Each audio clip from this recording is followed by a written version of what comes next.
আমাদেরকে জুমার নামাজের দিন আগে আগে মসজিদে আসার মতো তৌফিক দান করেছেন। জুমার নামাজের দিন আল্লাহ রাব্বুল আলামিনের কাছে এত গুরুত্বপূর্ণ যে 7টি দিনের মধ্যে এই দিনকে সর্বশ্রেষ্ঠ দিন বলা হয়েছে। এমনকি হাদিসে পাকের মধ্যে আছে 2 ঈদের দিনের থেকেও আল্লাহ তাআলা জুমার দিনকে সর্বশ্রেষ্ঠ করেছে।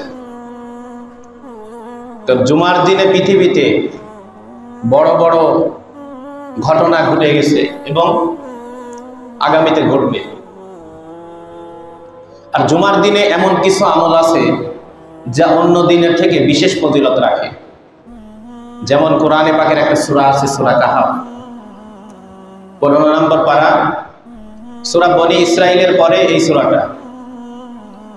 হাদিসে পাকের মধ্যে মুসলিম শরীফ এবং অন্যান্য কিতাবের মধ্যে আছে, জুমার দিনে যদি কেউ সূরা কাহাফ তেলাওয়াত করে আল্লাহ রাব্বুল আলামিন আগামী জুমা পর্যন্ত তাকে সমস্ত বিপদ আপদ ফিতনা থেকে হেফাজত করবে। এমনকি যদি দাজ্জালও ওই সপ্তাহের মধ্যে চলে আসে, আল্লাহ তাআলা দাজ্জালের সমস্ত প্রভাব থেকে, ক্ষতি থেকে ওই ব্যক্তিকে হেফাজত করবে। তো উলামায়ে কেরাম বলেন যে দাজ্জাল এখনো প্রকাশ্যে আসে নাই, কিন্তু আজকে যত ফিতনা সামাজিক, রাজনৈতিক, পারিবারিক, টেকনোলজি দিয়ে এভরি সাইডে যত ফিতনা, এই সমস্ত ফিতনা থেকে ওই ব্যক্তিকে আল্লাহ তাআলা হেফাজত করবে। কারণ এই সমস্ত ফিতনা হলো দাজ্জালের সৃষ্টি। দাজ্জাল এখনো আমাদের সামনে প্রকাশ্যে আসে নাই, কিন্তু দাজ্জালের আসার সমস্ত প্রস্তুতি পুরা বিশ্বে এখন জোরে সোরে চলতেছে। আজকে যা কিছু, আজকে যত ফিতনা ফেসাদ, সমস্ত দাজ্জালের ফিতনারই অংশ। এই দাজ্জালের ফিতনা থেকে আল্লাহ তাআলা ওই ব্যক্তিকে হেফাজত করবে।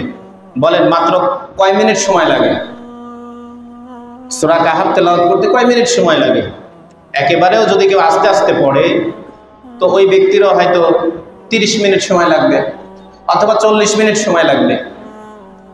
তো সারা দিনের মধ্যে 40টা মিনিট যদি কেউ কোরআন তেলাওয়াতে সূরা কাহাফ পাঠের জন্য খরচ করে, 40টা মিনিট ব্যয় করে, আল্লাহ পাক তাকে এত বড় বিপদ থেকে, ফিতনা ফাসাদ থেকে আল্লাহ হেফাজত করবে। শত্রুর প্রভাব থেকে আল্লাহ তাআলা ওই ব্যক্তিকে হেফাজত করবে। দেখা যাবে যে ওই ব্যক্তি একলা, ওই ব্যক্তির কোনো শারীরিক ক্ষমতা নেই, গোষ্ঠীগত ক্ষমতা নেই, দল সংগঠনের কোনো প্রভাব পাওয়ার নেই, কিন্তু তারপরেও মানুষ ওই ব্যক্তিকে দেখে ভয় করবে। ওই ব্যক্তির প্রভাব সমাজের মধ্যে, এলাকার মধ্যে পড়বে আল্লাহ তাআলার পক্ষ থেকে। কেন? দুনিয়ার সবচেয়ে পাওয়ারফুল জিনিস সেটা কি? কোরআনুল কারীম। সেই কোরআনুল কারীম থেকে একটা বিশেষ সূরা সে তেলাওয়াত করছে।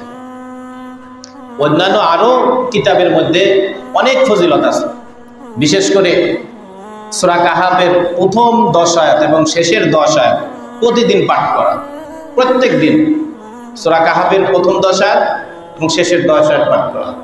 এছাড়াও আবু দাউদ শরীফ এবং অন্যান্য কিতাবের মধ্যে আজকের দিনের বিশেষ ফজিলত আছে, সেটা হলো দরুদ শরীফ পড়া।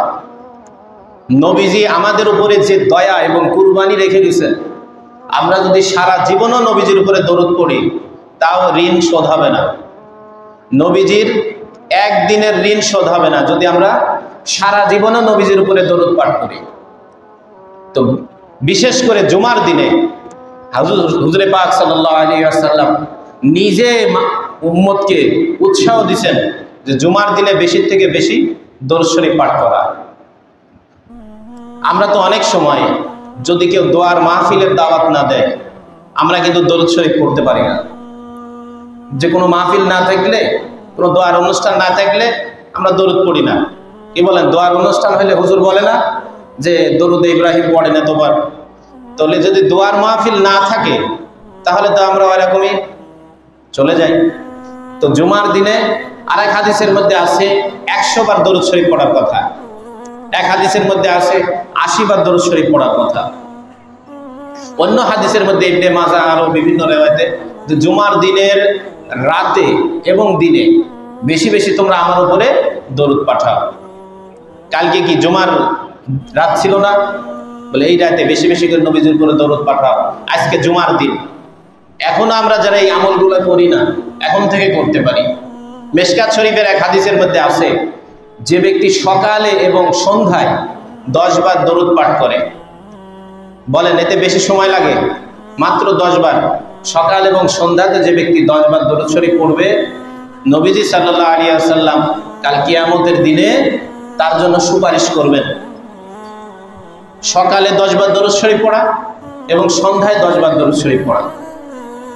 ধরেন আমরা ফজরের পরে 10 বার পড়লাম আর মাগরিবের পরে 10 বার পড়লাম, এই 10 বার দরুদ শরীফ পড়তে কতটুকু সময় লাগে? কিন্তু আমাদের দেখা যায় যে নফস আমাদেরকে বিভিন্ন কাজের কথা বলে, শয়তান আমাদেরকে বিভিন্নভাবে উৎসাহ দিয়ে দ্রুত মসজিদ থেকে বের করে নিয়ে যায়। বাসায়ও যদি আমরা আমল করতে বসি, বিভিন্ন কাজের জন্য আমাদেরকে উঠায় নিয়ে যায়। এই সামান্য সময়টুকু আমরা